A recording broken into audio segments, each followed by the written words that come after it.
हाँ जी, chapter 4 moving charges and magnetism हम क्या कर रहे थे? Numericals on current carrying magnetic field on due to current carrying circular loop. तो आपने देखा सर्कुलर लूप के सेंटर पर, ये सर्कुलर लूप है जिसका करंट है आई, इसका रेडियस है आर, इसके सेंटर पर कितनी मैग्नेटिक फील्ड होगी? जल्दी से बोलो, mu naught I divided by 2r।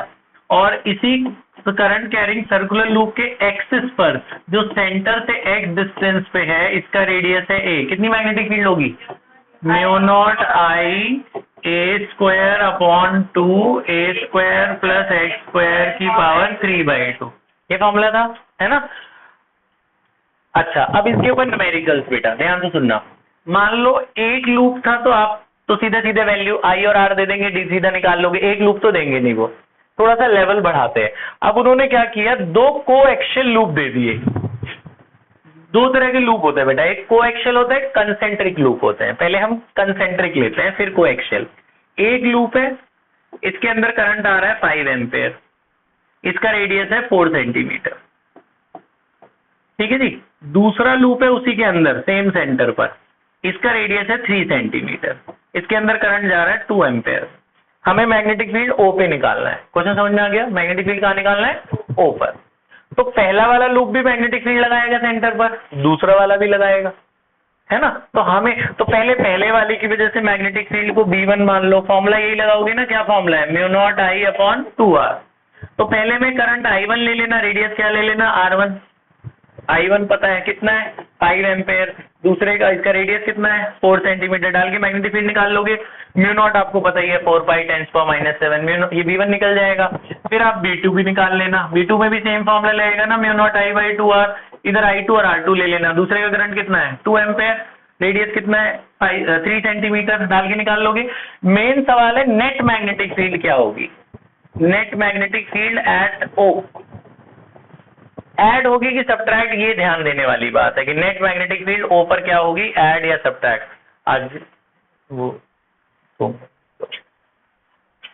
चलो, नेट मैग्नेटिक फील्ड ओ पे क्या होगी वो हमें सोचना है। देखो वही सेम बात, अब मैं आपको इसके लिए बताता हूँ, 10th में ही बताया था, फिर से बता रहा हूँ बेटा। मैंने 10th में ये बताया था कि अगर कोई गोल लूप है तो इसकी डायरेक्शन को कैसे देखा जाए सेंटर पे।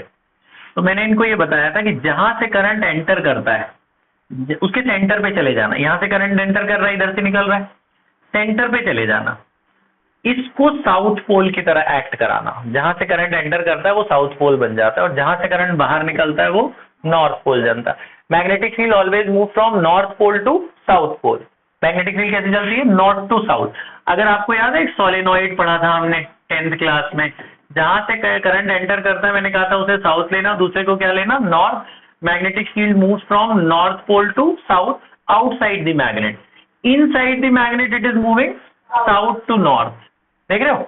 तो inside the magnet it is moving south to north. ये डायरेक्शन ऑफ मैग्नेटिक फील्ड हो। जहां, ये याद रखना, जहां से एंटर कराना वो साउथ, जहां से निकालना उसे नॉर्थ। अंदर कैसे चलती है? South to north. इधर आ जाओ, अब यहां से चल रही है, बिल्कुल बीच में आ जाना। ये कौन सा पोल हुआ? साउथ। ये कौन सा हुआ? नॉर्थ। पहले वाले की मैग्नेटिक फील्ड ऐसे जा रही है, इसको B1 ले लो। दूसरे वाले के लिए भी तो ये साउथ हुआ, जहां से एंटर कर रही है निकल रही है भी नॉर्थ हुआ। दूसरे की भी मैग्नेटिक फील्ड ऐसे ही तो जाएगी। दोनों सेम डायरेक्शन में जा रहे हैं, ऑपोजिट में जा रहे हैं? सेम में जा रहे हैं। तो net magnetic field will be B1 plus B2। तो रटना है ही नहीं। अगर अंदर वाले की डायरेक्शन इधर से जाती तो ये साउथ लेते, इसे नॉर्थ लेता, तब इधर से जाती ना मैग्नेटिक फील्ड, तो डायरेक्शन ऑपोजिट हो जाती, तो सब्ट्रैक्ट कर देते ना। बड़ा जो आंसर बड़ा आएगा उसमें से छोटा सब्ट्रैक्ट करना। ऐड में तो किसी को भी ऐड कर दो, उससे कोई फर्क तो नहीं पड़ता, सब्ट्रैक्ट में फर्क पड़ता है। ये पहली बात समझ में आ गई? तो मैं अभी जितने क्वेश्चन भी आपको लिख रहा हूं सब में आपने ओ पॉइंट पे मैग्नेटिक फील्ड निकालनी। ये पहला समझ में आ गया? अभी मैं आपको दूंगा तो इसमें ओ पॉइंट पे निकालनी थी। दूसरा देखो, दूसरा देखना, this is a coaxial loop. इनके सेंटर के बीच का जो डिस्टेंस है वो 4 सेंटीमीटर है, दोनों का रेडियस सेम है 3 सेंटीमीटर। ठीक है जी। पहले में करंट सेम ले लेते हैं 5 एम्पेयर, दूसरे में करंट ले लेते हैं 2 एम्पेयर। मुझे ओ पॉइंट पे मैग्नेटिक फील्ड निकालनी है। ओ पॉइंट उधर है, पहले ओ पॉइंट दोनों का सेंटर था, तो ओ पॉइंट में हमने भी पहले वाले के सेंटर पे निकाला, दूसरे के सेंटर पे निकाला, ऐड कर दिया। अब यहां सोचने वाली बात है, कि इस वाले के लिए तो ये सेंटर है, लेकिन इस वाले लूप के लिए वो सेंटर थोड़ी है, वो तो बाहर है। तो उस वाले लूप के लिए क्या है, ये एक्सिस है, उसके बाहर है ना वो पॉइंट। तो इस वाले के लिए सेंटर का मैग्नेटिक फील्ड लगेगा, और इस वाले लूप के लिए क्या लगेगा, एक्सिस का। तो मैं अगर इसको B1 मानता हूं, इसको I2 मानता हूँ, तो जो B1 का फॉर्मूला लगाऊंगा मैं वो ये वाला लगाऊंगा ना बेटा, एंड कर देंगे कॉल। तो जो B1 का हम फॉर्मूला लगाएंगे,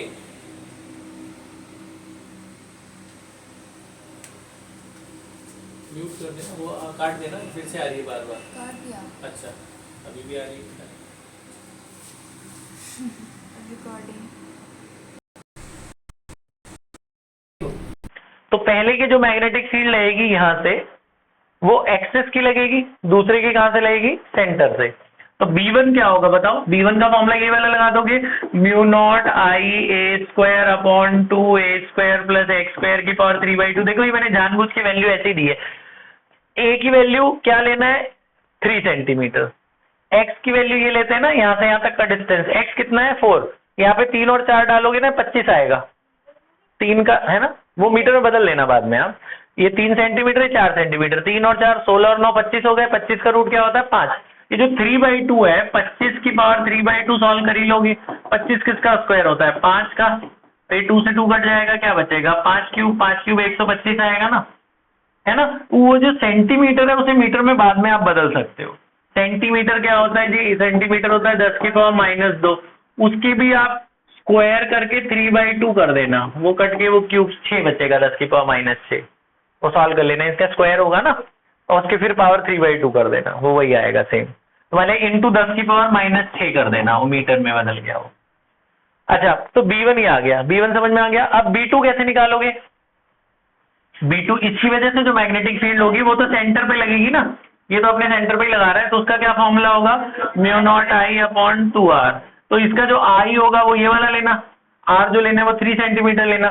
सवाल यही होता है, ऐड करें कि सब्ट्रैक्ट करें, वही सोचने समझ के करना है। नेट मैग्नेटिक फील्ड जब हमें निकालनी है O पर, तो ऐड होगी कि सब्ट्रैक्ट, वो सोचना है। देखो फिर वही वाली बात, ये ऐसे जा रहा है, तो इसकी मैग्नेटिक फील्ड, अब मैंने आपको क्या बोला, इसको क्या लेना है साउथ, इसको क्या लेना है नॉर्थ। मैग्नेटिक फील्ड कैसे चलती है, अंदर चलती है साउथ टू नॉर्थ। अंदर तो ऐसे जाएगी ना मैग्नेटिक फील्ड, ऐसे जाके फिर नॉर्थ टू साउथ हो जाएगी। सो दिस इज B1, है ना। और इस वाले के लिए ऐसी चलेगी, वो क्या होगी B2।